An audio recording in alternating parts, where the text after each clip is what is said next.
Assalamu alaikum wa rahmatullahi wa barakatuh. Alaikum salam. Bismillah wa salatu wa salamu ala rasulihi wa ala alihi wa sahbihi ajma'een. Wa man tabi'ahum bi ihsani ila yawm ad-din wa ba'd. Alhamdulillah, we'd like to welcome you all to week 4 of our class covering Jawharatul Tawheed, or the Gems of Divine Unity. And inshallah, so we'll continue in our course. Thank you all for joining today, inshallah. Let's see, we're going to get right into it. Well, first, hold on, let me get the share thing right. No, not what I'm doing.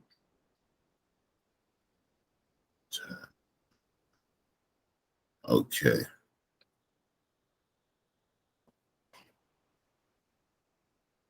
All right, let's go.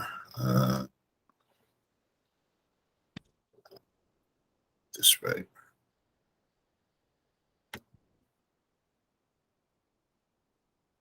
Okay, everybody can see that, right? Let me see. Is it coming? All right. So we're going to review from last week. What is going on here? Hold on. I'm messing something up.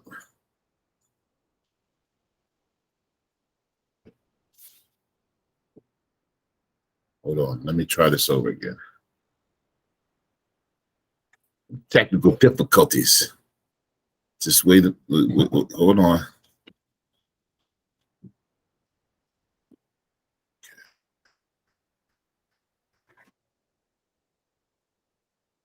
Okay, go down. Skip all these slides. Okay. It's been a slow today. Okay. A second.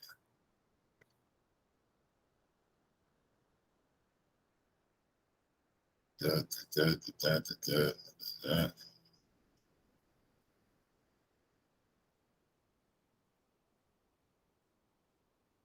Okay, let's start the slideshow. I'm current slide. All right, now let's come up. All right, so review from last week. I got it. Review from last week. All right, so I think all of you were on last week, right? Yes. All right, so the first question I want to ask is a review. What is taklif and its conditions? What is the meaning of taklif?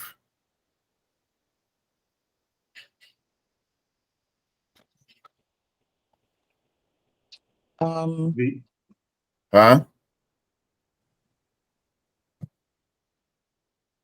I think Brother Issa was going to say something. Yeah, I didn't hear it. It didn't come through. Say it again, Brother Issa.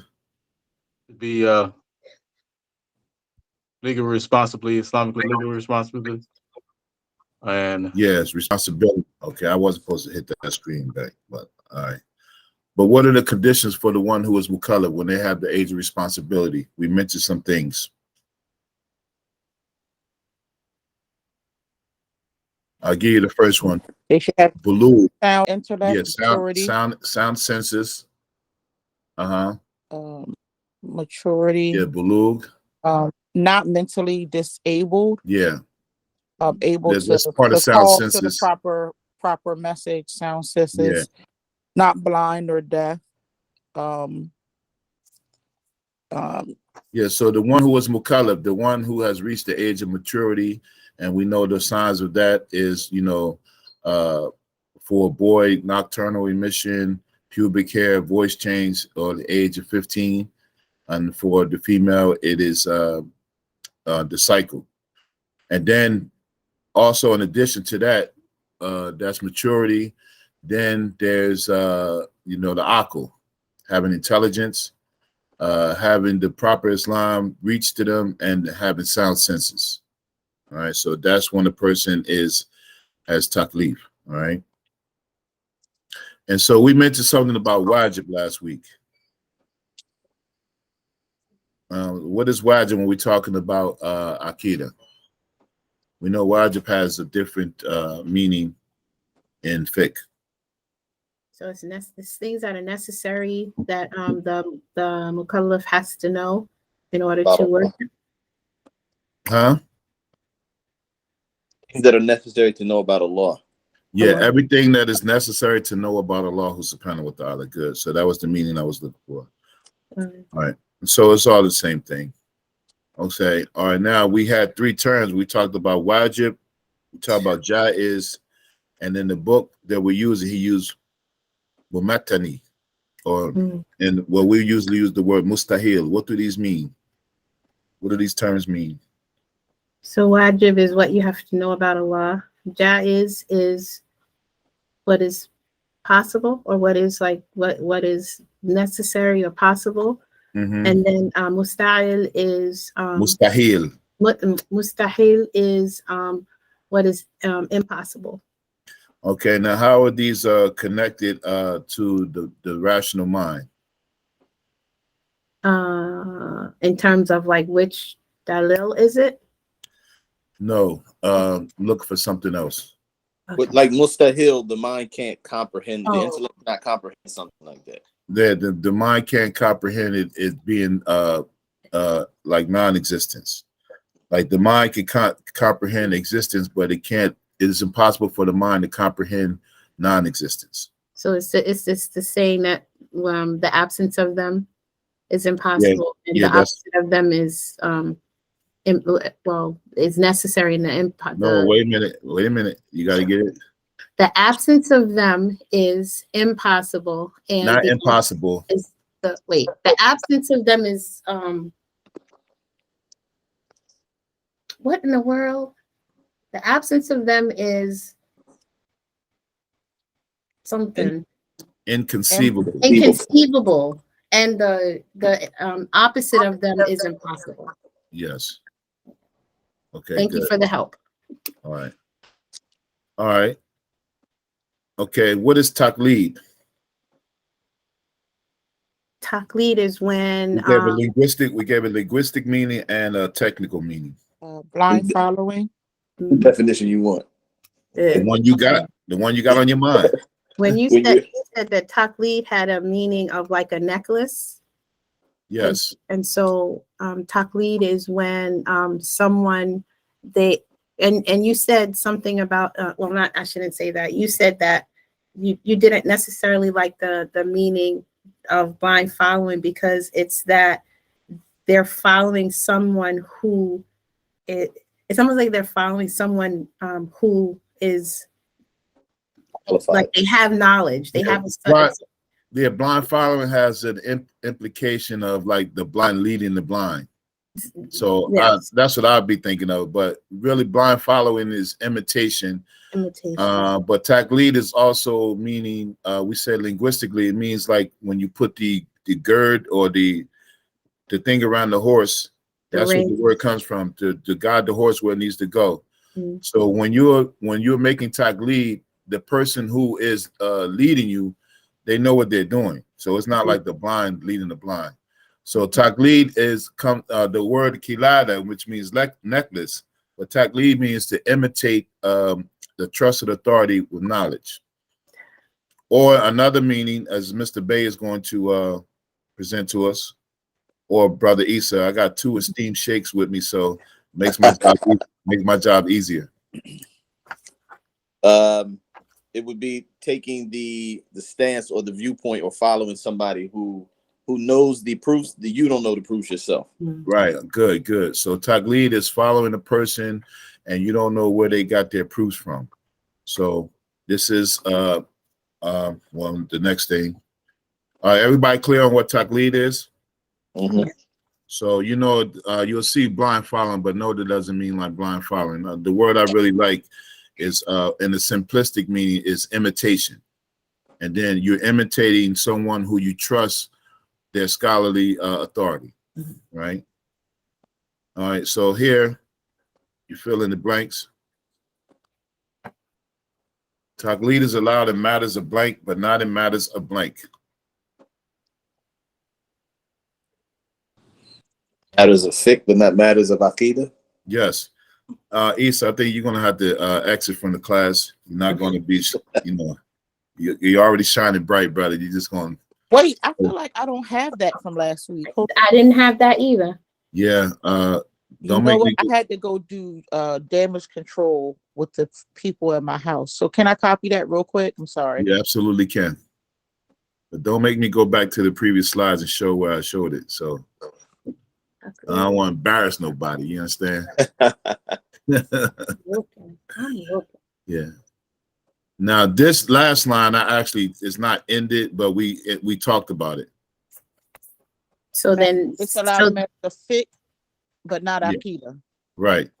So in other words, it relates to that a person, when they learn the Akida, they have an obligation to know it for themselves. Whereas in fiqh, you know, you can follow a trusted scholar. You know, if you follow in a particular school and this is the ruling that they have in the school, it's not for you to research the dalil.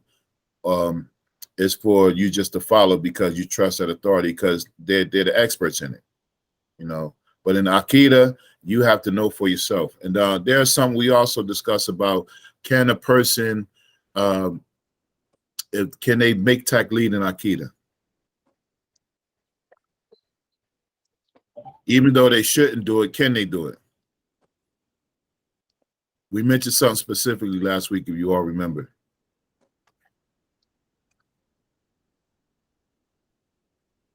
That if a person, they should know it for themselves, but is it possible, or is it permissible for them to make taqlid? Yeah, if they're convinced enough, like basically based off of knowing that person and you know the trustworthiness of that person, growing up Muslim, growing up in a Muslim household, for example, something like that. Right. Yeah. Good. So we mentioned last week that it is an option for a person to make taqlid in Akida if they are unable to really do it for themselves, and they would be sinful in doing that, but it wouldn't make them a disbeliever. And if they have the ability, they shouldn't make taqlid. So it's like as a last resort. Like if a person somehow doesn't have the ability, you know, once they have the conditions of taqlid and somehow they don't have the ability to learn it themselves, then they can follow someone that they trust in Akida. So this brings us to the last question as we finish the review. What is the possibility of one who does taqlid in Akida? What's the possibility of what could happen? We mentioned it last week. they can be misled. Misled, doubt, and it can also lead to disbelief because what happens? Go ahead. Oh, I was just saying, I think you gave the terms tardid. Yeah, tardid. Yes. What is tardid?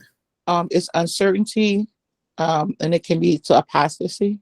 Yeah, tardid means uncertainty, but ridda means like apostasy. So a person can, you know, what if the person who they follow blindly in taqlid or they imitate it and the person changed their view? What if the person that they follow somehow, you know, adopted a different belief? So that's a possibility that can happen if you follow someone blindly in taqlid, and that just gives more of an indication of why you should know it for yourself, because this is related to Iman, this is related to your connection with Allah subhanahu wa ta'ala. So it's something that you need to know. You need to be able to articulate, and then you need to have, you know, general proofs about it and specific proofs. You know, general proofs that we should know that Allah is one, He has no partners, and for laymen, we should be able to, you know, be able to express that and find that in the Quran. And then the general proofs, I mean, specific proofs, as it gets deeper, when we have to give da'wah and we have to explain or defend the religion, we have to know how to do that. And of course, that's for, you know, like more scholarly levels. And we mentioned last week that, you know, about a time where the scholarship was reserved for the scholars. You know, there was a time where it was just the ulama and then the people who followed them. Like all of these things in between, you know, like students of knowledge and all of this stuff, this wasn't a thing. It was like the scholars taught the religion and the people who didn't know, they followed them. You know, it was just as simple as that. And that's when we're talking about high level scholarship, where a scholar was a scholar was a scholar. They memorized the Quran, they memorized the sciences of hadith and fiqh and balaga and all of that stuff, And now where someone can be a scholar because, or seen as a scholar or a scholarly person because they went to a university or they graduated from a program, so because this knowledge is very intense. All right, so that's it But for should that still be the standard though? Should it still be the standard?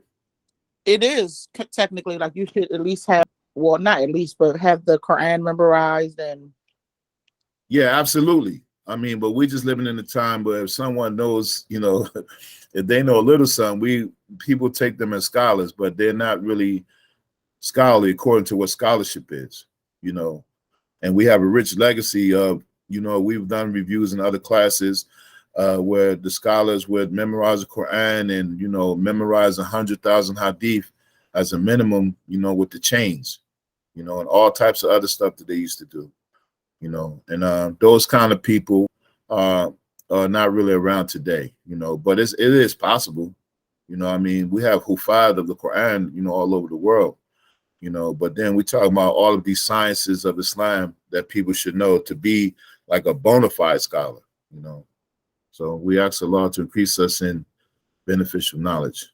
I mean, all right, so we did lines 9 to 13 last week, and so we'll do 14 to 17 this week. All right. Any questions so far? No. Okay. Everybody with me? Yes. Everybody? Okay. yes. All right. All right, so we'll go to the next line, which is line 14, where he says, وَجْزِمْ بِأَنَّ أَوَّلًا مِمَّا يَجِبْ مَعْرِفَةٌ وَفِيهِ خُلُفٌ مُنْتَسِبٌ. So be certain that the first obligation is knowledge of Allah, although there is a confirmed disagreement about it. So this is the line 14 in the poem. And how many lines of poetry is in this book? 144. Okay, what's the Imam name who wrote this book? Imam Ibrahim al-Laqani al-Maliki Azhari. Azhar. All right. So, okay, alhamdulillah. So let's explore this line number 14. So he talks about, again, ma'rifah. And we had another meaning of ma'rifah before. Anybody remember? Was a realization. Yes, so you have the sweetness, recognize not just knowledge. Ilm is one thing that you learn, but ma'rifah is something that you come into, so that's one meaning. But here they talk about ma'rifah, the first obligation on the one who is mukallaf is ma'rifah, and that is to know Allah by his attributes, his essence, and his actions. So this is what ma'rifah is, to know this. So there's a hadith where the Prophet sallallahu alaihi wasallam, he said to contemplate upon the creation, but not the creator, for he cannot be comprehended through contemplation. So this is collected in a book called Kitab al-Arsh by Ibn Abi Shayba, one of the hadith scholars that we covered when we had the class with Sheikh Samer Anas, and those 41 references about hadiths you all remember?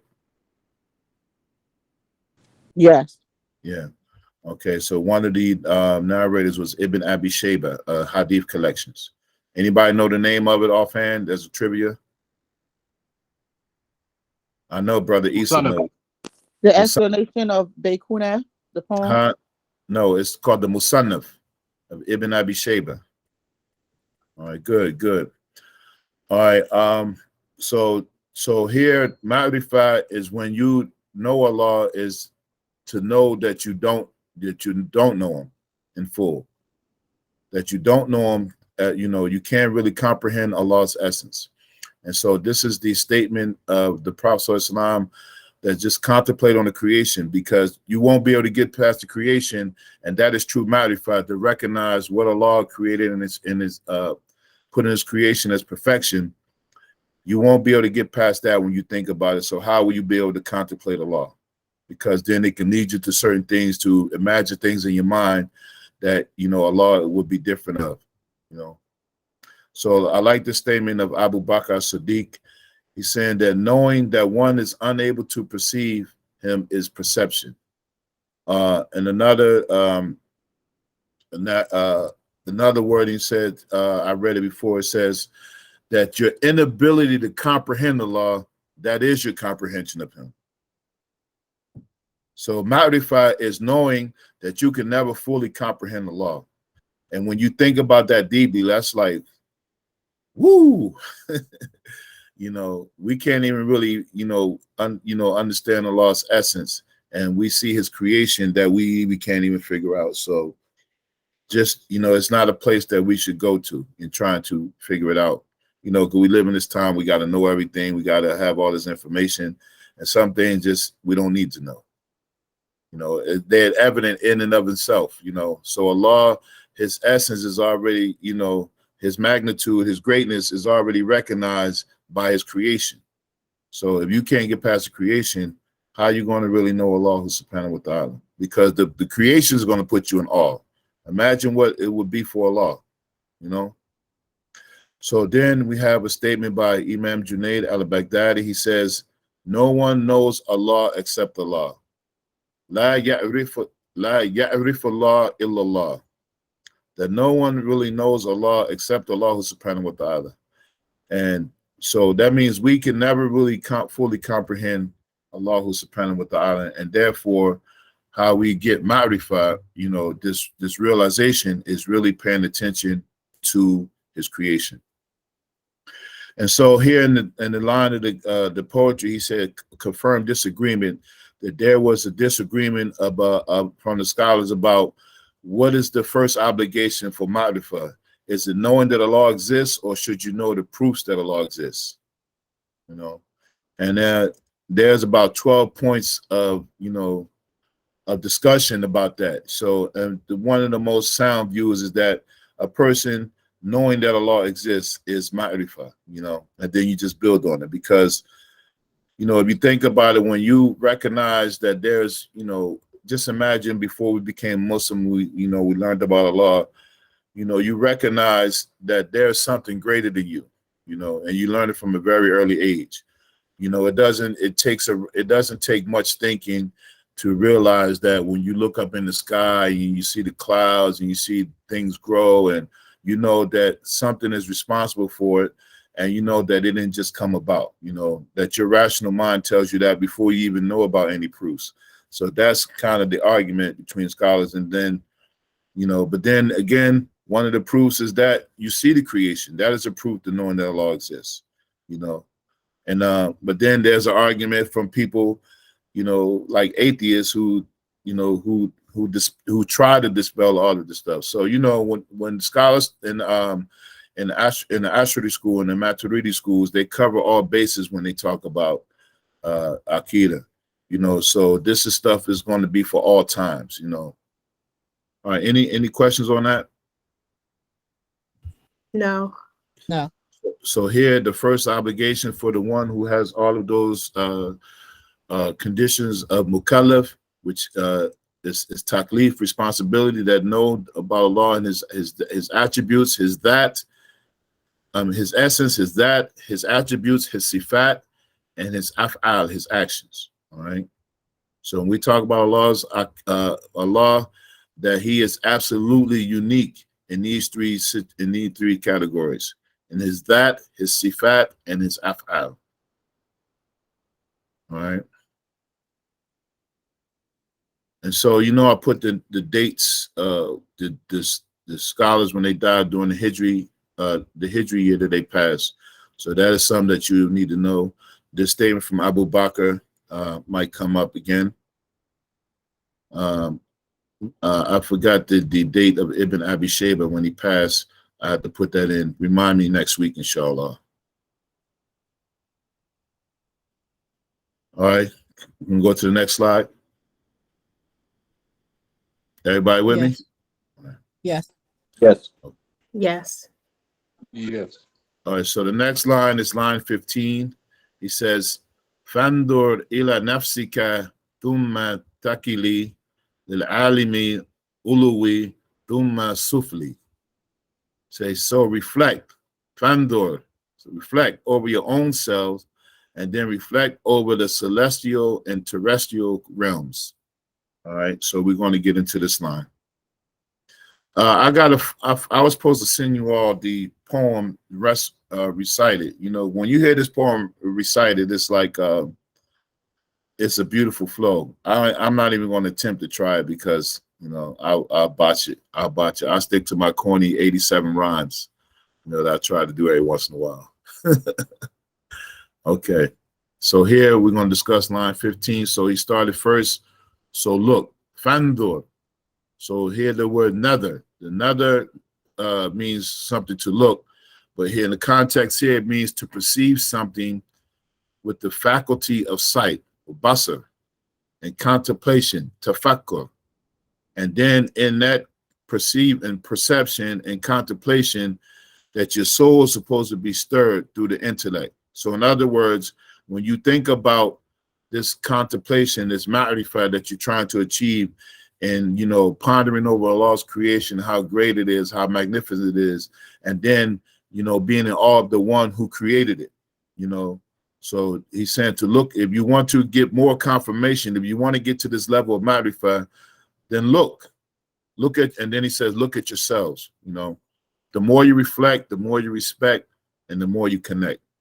That's an original line for me. So try to throw some bars in there every now and again. The more you reflect, the more you respect, and the more you connect to Allah subhanahu wa ta'ala. So that is the concept we're going to talk about next. Any questions on that? Should we know your Hijri date? My Hijri date? I mean, for that statement. Nah, you don't need my Hijri date. Now, I was born in the 70s. All right. So the next one, so he talks about tafakkur, so which is reflection or contemplation.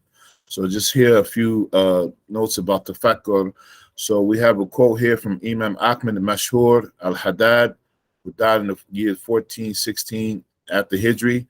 He said that the meaning of tafakkur is the focus and movement of the heart and mind through the meaning of things in order to reach the underlying purpose, and by this, the pearls of truth are reached. So this is collected in his book that he wrote called Miftahul Jannah. Miftahul Jannah. So this is the meaning that he gave of tafakkur. So to focus, contemplate, reflect. And then there's a statement from Imam Abdullah al-Haddad in the Book of Assistance, one of the books that we probably read or we should have. He has a narration that's attributed to Imam Ali, Karramallahu wajhahu. He says, the contemplation for an hour is better than a year's worship. And then there's another narration, I think is attributed to Ibn Abbas and another companion that said that contemplation for an hour is better than a night's worship. So there's different variations, but to give you an idea how important tafakkur is, to contemplate, to take time and reflect and ponder over Allah's creation and think about the beauty and the majesty of it.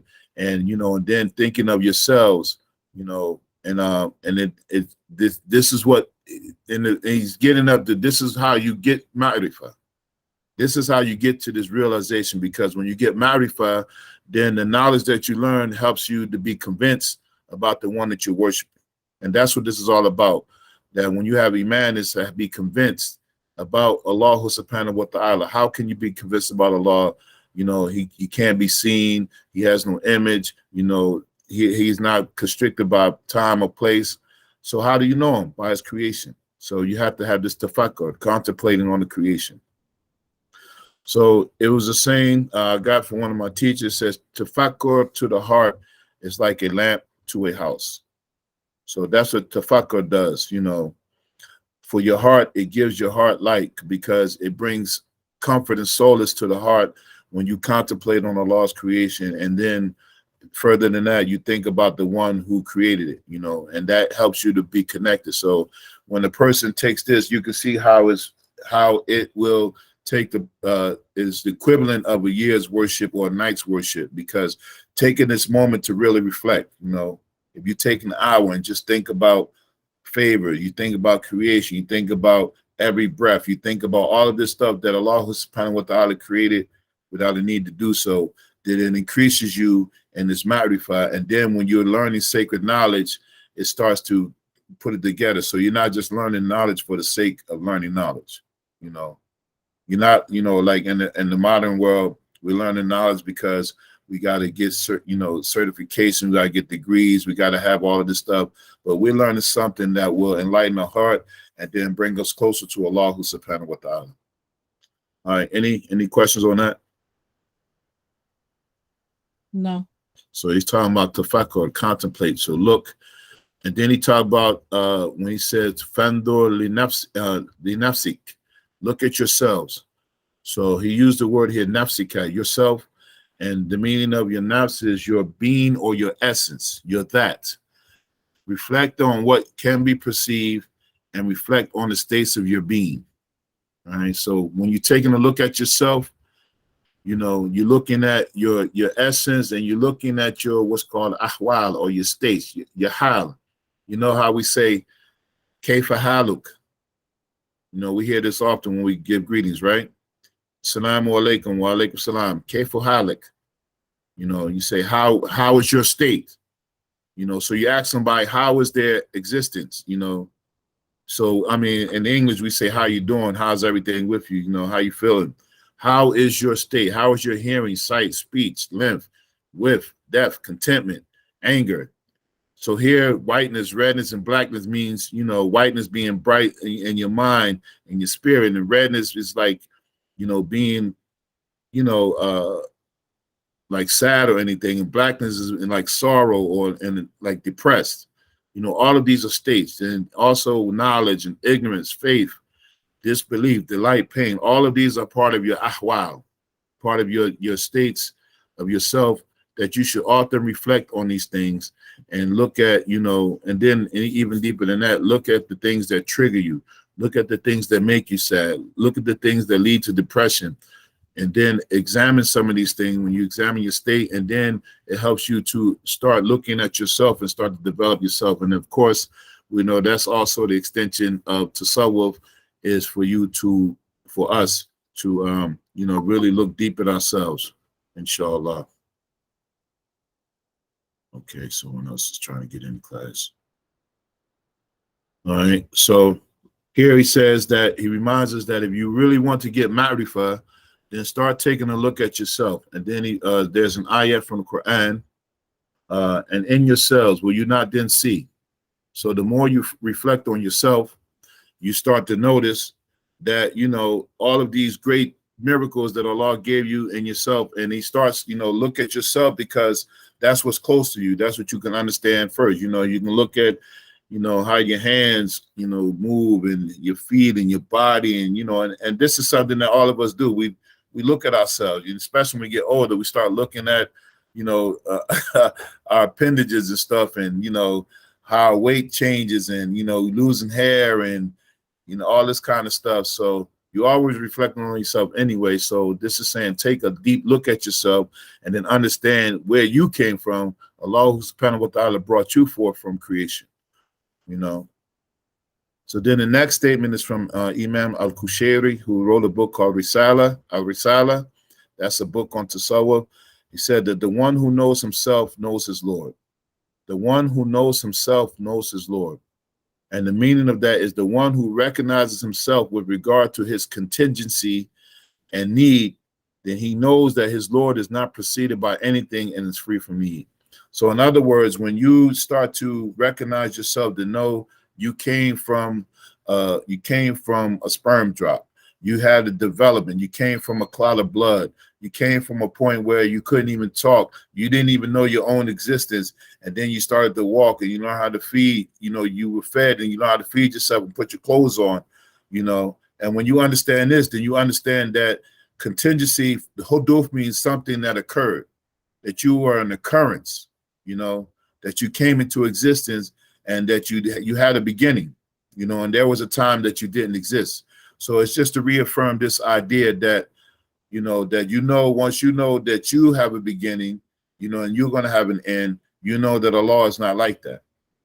And then, you know, as, you know, fakir, he said need, you know, the fakir, the one who is poor, the one who is needy, then you know that Allah subhanahu wa ta'ala is not like that. So the more you recognize that about yourself, and which also, you know, it breeds like humility, you know, when you understand that you're just a lowly creature, you know, that you're needy, you go through these different states all the time, you know, and you know that there's something bigger than this. You know, this ain't just life about, you know, it's about me. It's about the one who brought me into existence.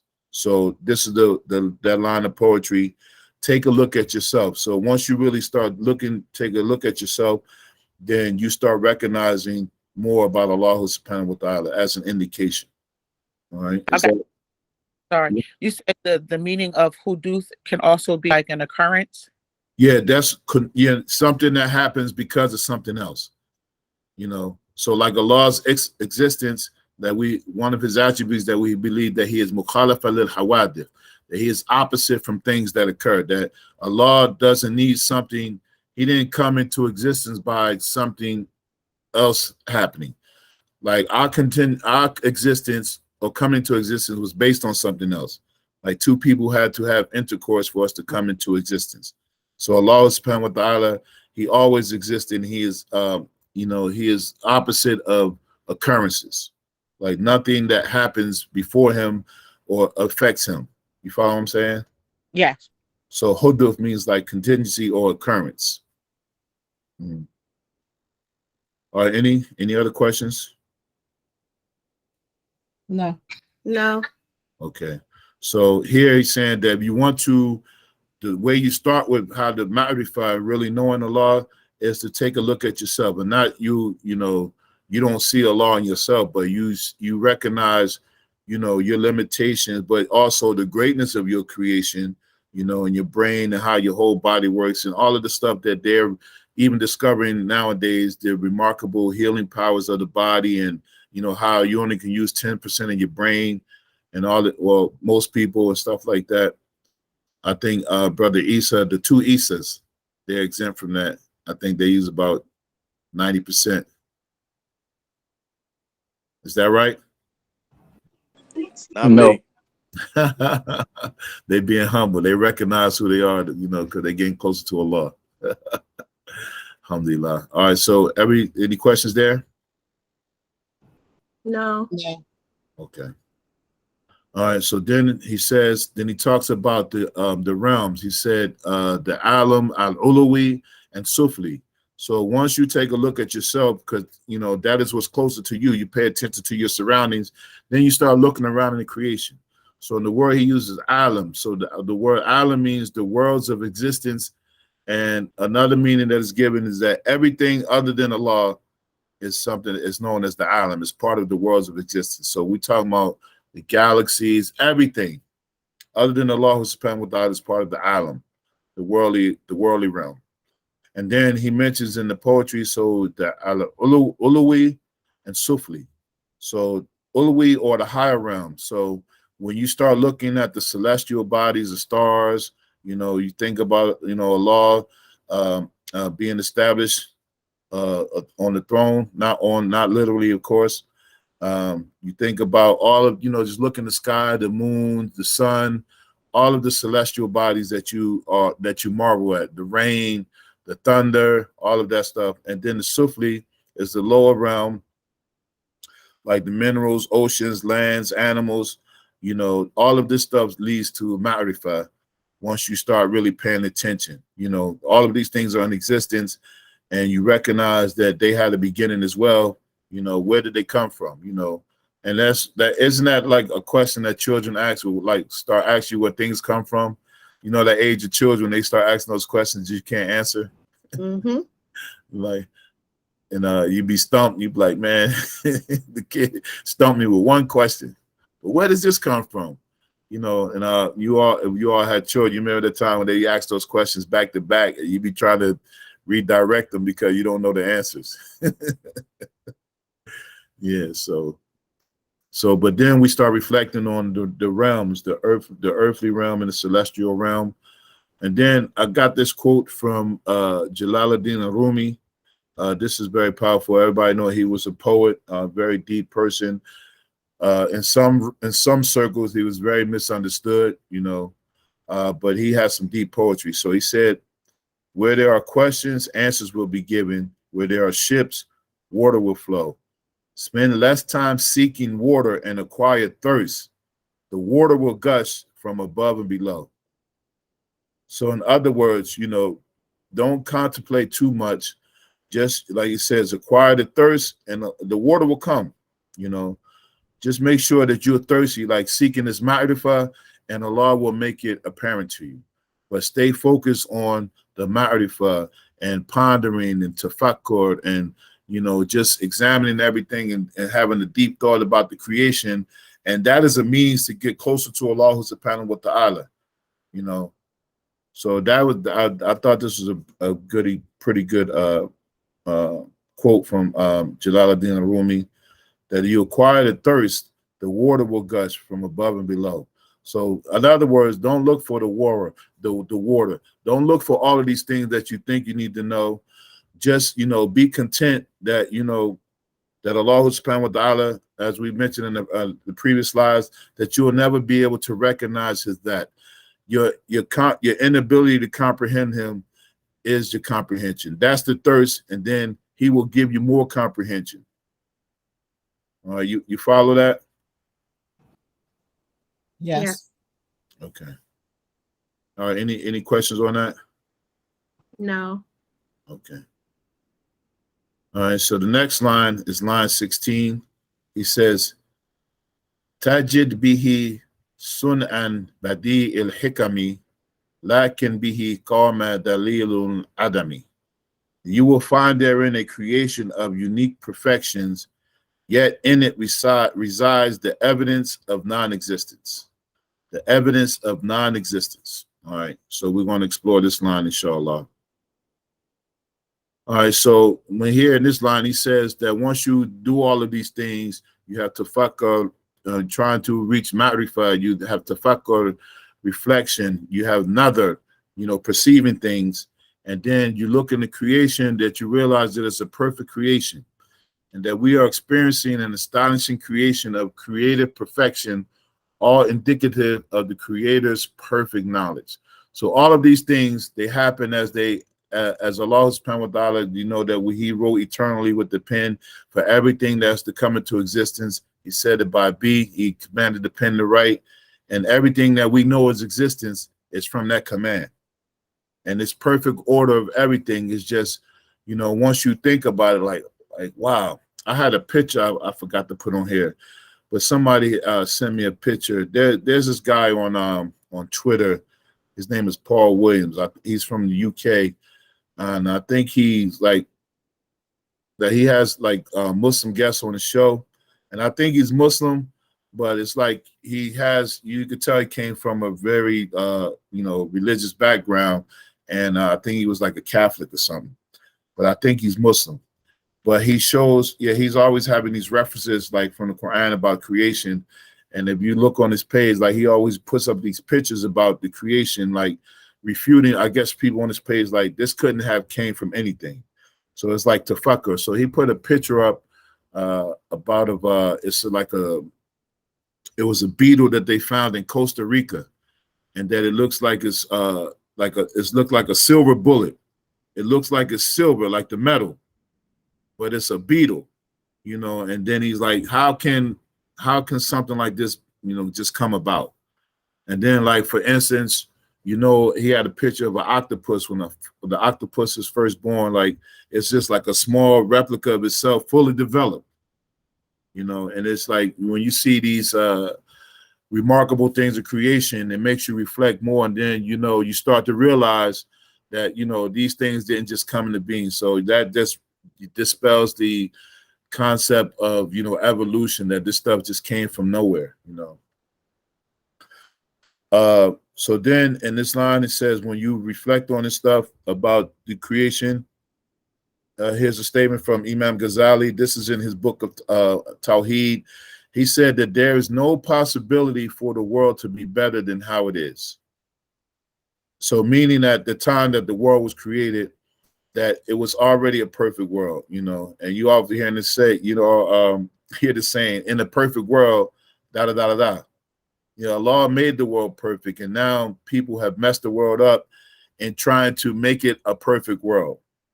And trying to make it a perfect world, they done destroyed this planet. And Allah made it perfect from right. It couldn't have been any better.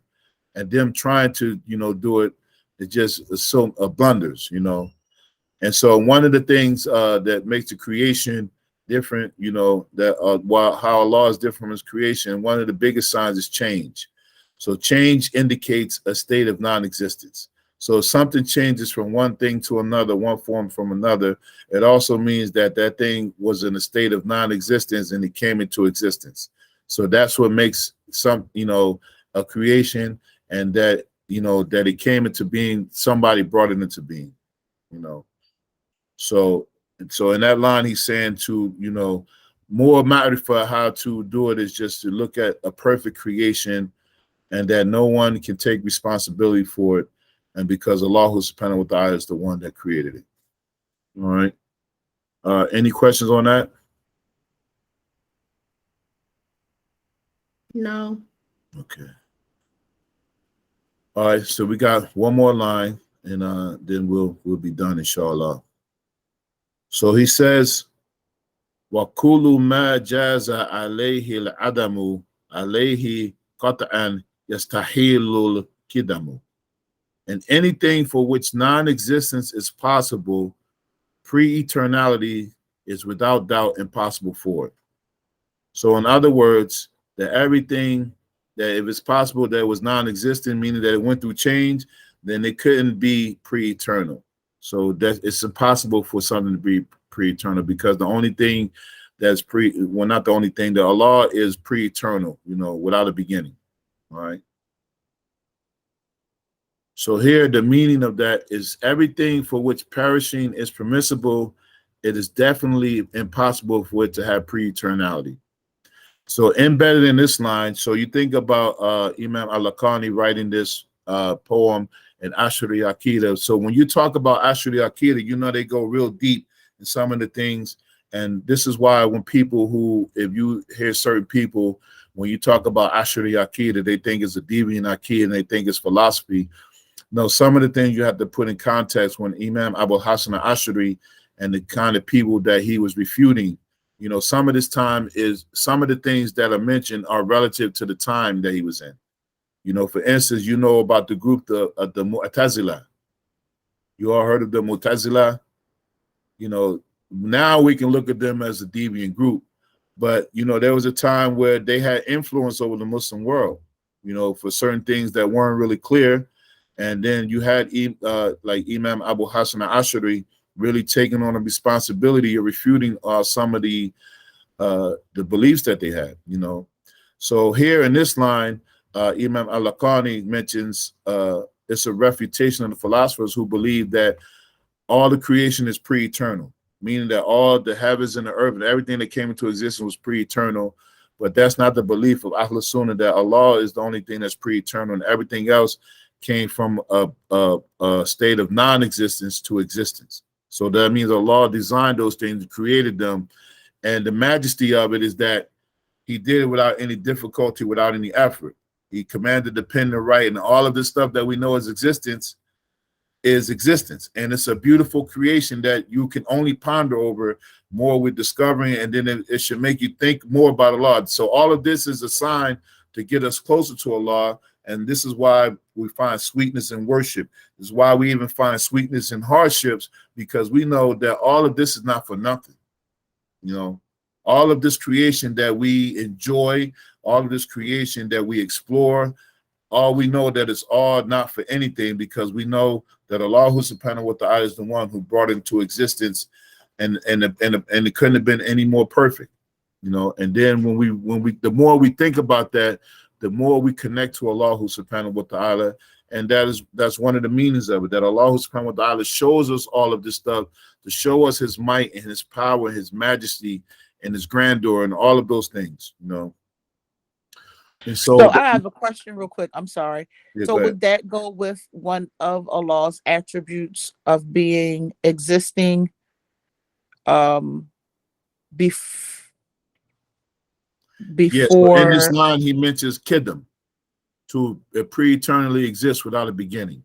Okay. And so we're going to cover these attributes in the next few lines, but that's one of them. And this is why in the school, the Ashuri school, you have to learn these particular attributes as being necessary, and meaning that the line that we mentioned earlier, that the absence of them are impossible, inconceivable, and the opposite of them are impossible, meaning that the absence of existence for Allah is inconceivable. The mind can't think that Allah doesn't exist, you know, and that's the first obligation for the person that has ma'rifah, to believe that Allah exists. Even before someone believes that Allah is one, they have to believe that he exists, right? And the opposite of it, non-existence, you know, Adam. And the line he mentioned is Adam. That's the opposite of Kidam, Adam. That's the opposite of wujud, excuse me. The opposite of wujud, which is existence, is Adam, is non-existence. So we don't, you know, it's impossible to believe that Allah is non-existence. So, but in the following lines of the poetry, we're going to be covering those necessary attributes, inshallah. All right, was that clear? Yes. Yes. Okay. All right. So then the last line here is contingency. We talked about hudu. So this means that the world has a beginning in time and emerged from non-existence into existence. So it wasn't like the philosopher said that all of this creation is pre-eternal. No, the creation came into existence and Allah willed it to come into existence. And the way that it came into existence, all of these things in creation, how they develop and how they grow and all of that stuff. So you just think about, how is it that, you know, a certain creature can live only a certain amount of time, or another certain creature can live off of food for a year? You know, something that's, you know, who designed all that? How come we can't go, you know, days or weeks without eating or drinking, and something like something as a bed bug can be dormant for up to a year and still be alive? You know, how did all of that, you know, who designed all that? Because when you start thinking about this stuff, like, how does this happen? Like, you know what I'm saying? There was a design by all of that, you know, lifespans, provision, all of that is by Allah subhanahu wa ta'ala without any effort on his part, you know, and he brought this into existence, you know. All right, so that's the meaning of that line, you know, that all creation is not pre-eternal. It came from non-existence into existence, and the only thing that is pre-existing is Allah, and Allah, he doesn't change. He doesn't undergo any change. Allah is as he ever was. Allah is as he ever was. All right. Any questions on that? No. Okay, so that kind of that was the end of the show, or the end of the class. I guess it was a show in some respect. Huh? It did a show. Yeah, we did a show, mashallah. All right, so we'll continue next week. We're doing starting from line 18 up to a few more lines. So for those who are new, we did say we're going to be covering this text. I'm covering in the way that I learned it with the teacher I learned it from. And in the beginning slides, I told you I learned it with Sheikh Harun Hanif. Not learning with him directly, but they had an online course that I completed, and they gave me a little certificate, so that makes me a bona fide scholar, right? Right? Sure, whatever you got to do. Yeah, Yeah. sure. Sure, whatever you got to do. Yeah, so I made it, mashallah. Yeah, so we'll continue, but inshallah, just try to review. I'll try to remember to get the because you got to listen to this. You got to listen to this poem as it's recited, and then it like just a recitation of itself. Some of you may already have it, but listen to the poem in Arabic, and then and then as we go line by line. So all of this is meant, the title. We mentioned the title of the book, like Imam Ibrahim al-Lakhani, like he knew that he put his effort into this book. He put everything into it, and he called it Jawharatul Tawheed, the precious gems, or the pearls of divine unity. He knew that it was a precious gem. And as we mentioned, he wrote his own commentary to it. Who remembers how old he was when he wrote this? 17. 17. He was 17. So this is like in our time, just imagine a great MC just writing one of the greatest verses of all time at a young age. And it just stood the test of time. That's just an example that we could relate to. Like a song that just Like the first verse of Triumph by Wu. Like by Inspector Bomb atomically. Something like that. Socrates, philosophies, and hypotheses. All right, Okay. we're recording this. It's gonna be. Oh, my bad.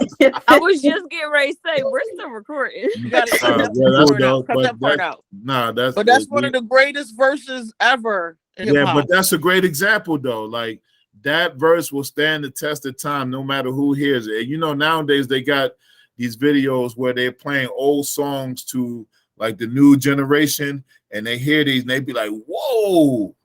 That's how this poem of Akida is for us as Muslims. Like he's covering all of these aspects, and it's a poetry line, but we've been getting deep already in this.